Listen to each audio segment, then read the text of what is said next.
А вы знали, что в Китае сотрудники спят прямо на работе? Принято считать, что китайцы – трудоголики, которые не покидают офисы с утра до ночи.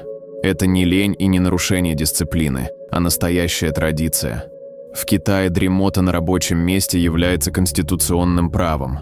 Можете себе представить, чтобы в обеденный перерыв на работе вы разложили раскладушку и прилегли вздремнуть? В Китае это абсолютно нормально.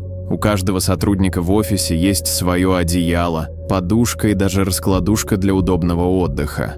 Сотрудники просто откидываются на кресле, кладут голову на стол или даже ложатся на раскладушке, и их никто за это не осуждает.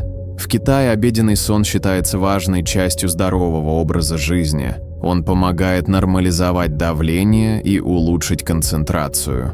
Поэтому китайцы не отказываются от этого заслуженного отдыха ни при каких обстоятельствах.